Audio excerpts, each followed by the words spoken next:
CNBC आवाज के साथ जो super exclusive interview Nirmala Sitharaman का हुआ कल शाम को, लक्ष्मण रॉय हमारे इकोनॉमिक पॉलिसी एडिटर ने उनसे बातचीत की और उस बातचीत में भारत को मैन्युफैक्चरिंग हब बनाने की दिशा में किस तेजी से काम हो रहा है उस पर बातचीत हुई। इलॉन मस्क जो भारत आने वाले हैं उस मुद्दे पर भी बातचीत हुई और साथ ही वित्त मंत्री साहिबा ने यह भी कहा कि ईरान इजराइल के बीच तनाव बढ़ने पर किसी भी स्थिति से निपटने के लिए सरकार पूरी तरह तैयार है। उसका एक पूरा अंश अब आपके सामने करते हैं पेश।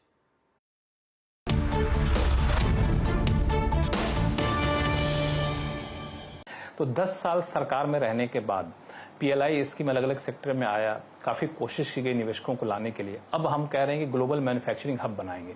अब ये ग्लोबल मैन्युफैक्चरिंग हब बनाने के लिए क्या कोई अलग रणनीति आपके पास है, अलग रोड मैप है, या फिर जो मौजूदा रोड मैप है इसी का विस्तार करेंगे, उसी को एक्सपेंड करेंगे? क्यों, मेक इन इंडिया जब अनाउंसमेंट हुआ 2015 में, तब ही हम मैन्युफैक्चरिंग हब बनाने का रास्ता ही उसमें विवरण किया गया था। भारत में मैन्युफैक्चरिंग हो और वो भी भारत के जीडीपी को बढ़ाने के लिए हो और इधर से मैन्युफैक्चर करके विदेश को एक्सपोर्ट करने के लिए हो, ये सब उस मेक इन इंडिया का पार्ट ही था। फिर आत्मनिर्भरता उसमें जोड़ते हैं। सो जहां हम इंपोर्ट करते हैं ऐसी चीज जो हम भारत में ही मैन्युफैक्चर कर सकेंगे, वो भी आत्मनिर्भर भारत के अंदर मेक इन इंडिया के साथ जोड़ा। उसका नतीजा देख लीजिए, आज डिफेंस एक्सपोर्ट्स 25,000 करोड़ से ज्यादा हो गया, 25,000 करोड़ से ज्यादा हो रही है एक्सपोर्ट, सिर्फ एक्सपोर्ट में बात हो रही है। सो भारत में जो डिफेंस का रिक्वायरमेंट है वो भी अभी प्रोडक्शन हो रही है। हमारी इंपोर्ट कम हो रही है डिफेंस के लिए और एक्सपोर्ट भी हम इधर से कर रहे हैं। आत्मनिर्भर और मेक इन इंडिया दोनों इसमें जोड़ रहे हैं और मैन्युफैक्चरिंग हब बन रहे हैं कि नहीं बन रहे हैं डिफेंस में, ये एक उदाहरण मैंने लिया। ऐसे ही उदाहरण इंजीनियरिंग और एमएसएमई, इन सब का मैन्युफैक्चरिंग कैपेसिटी बढ़ाने के लिए जरूर हम करेंगे और इससे जुड़ा हुआ ही था पहले अनाउंसमेंट मेक इन इंडिया।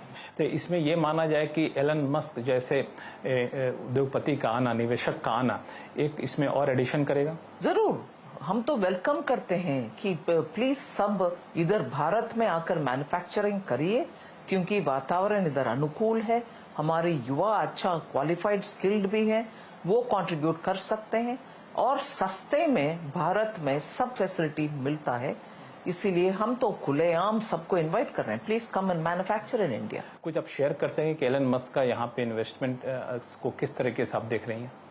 में एक बड़ा सा कंपनी भारत में आकर मैन्युफैक्चरिंग का इंटरेस्ट अगर दिखाते हैं, उससे इंडिया का मैन्युफैक्चरिंग एनवायरनमेंट एक अच्छा संदेश मिलता है कि हाँ, भारत में हाई टेक्नोलॉजी से जुड़े हुए बड़े कंपनियां आकर इंटरेस्ट दिखा रहे हैं। मतलब हमारी पॉलिसी ठीक है, हमारी मैन्युफैक्चरिंग वातावरण अनुकूल है और इसमें भारत का भी उपयोग है, विदेश में भी एक्सपोर्ट कर सकते हैं। निवेश के मोर्चे पर एक और पिछले दिनों घटना हुई, वो ये थी जेपी मॉर्गन का बॉन्ड इंडेक्स में इंडिया का शामिल किया जाना। इसको निवेश बढ़ने के लिए कितना मददगार साबित होगा? ये अच्छा सा कदम है। हम तो पिछले 2 साल से बहुत नेगोशिएट किए और इनवाइट किए, भारत का डिटेल्स उनको दिखाए, उसके कारण आज इस जुलाई से वो शुरू भी हो रही है और ब्लूमबर्ग का लिस्टिंग भी जनवरी से होने वाले हैं। सिर्फ जेपी मॉर्गन का लिस्टिंग के वजह से ऑटोमेटिक फ्लो, मतलब विदेश में फंड्स एक एक इंडेक्स को देखते हैं और उस इंडेक्स में लिस्टेड आइटम्स को बाय रूटीन पैसा जाते रहते हैं इन्वेस्टमेंट के लिए। जेपी मॉर्गन के लिस्टिंग के द्वारा जो उनके इन्वेस्टेबल फंड्स होता है वो सब अभी एक प्रोपोर्शन के अनुसार जापान में इतना जाना, चाइना में इतने जाना, कहीं और जाना, इंडोनेशिया, फिलीपींस, भारत में भी अभी जाने का रास्ता वो स्पष्ट दिखा गए। इन सब के बीच में प्रधानमंत्री मोदी ने भी कहा कि भले ही सरकार या भाजपा अभी चुनाव प्रचार में है, लेकिन अधिकारीगण अभी काम कर रहे हैं और 100 दिन का एजेंडा बनाया जा रहा है।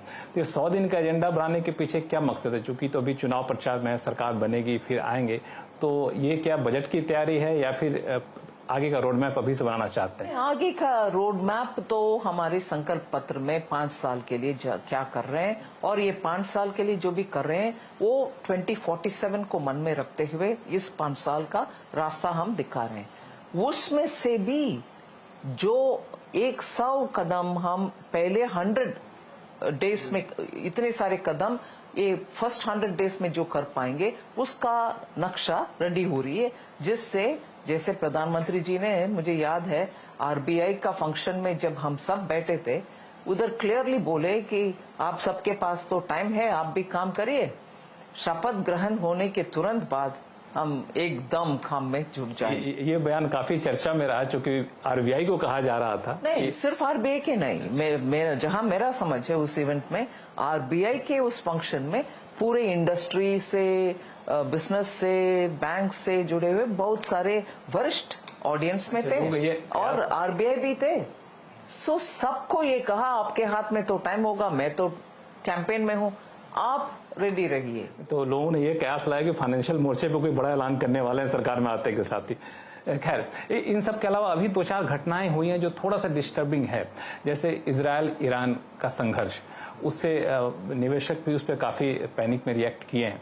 तो इससे कितने तैयार हैं भारत निपटने के लिए? ये तो मैं कह नहीं सकती हूँ पूरे तैयार है।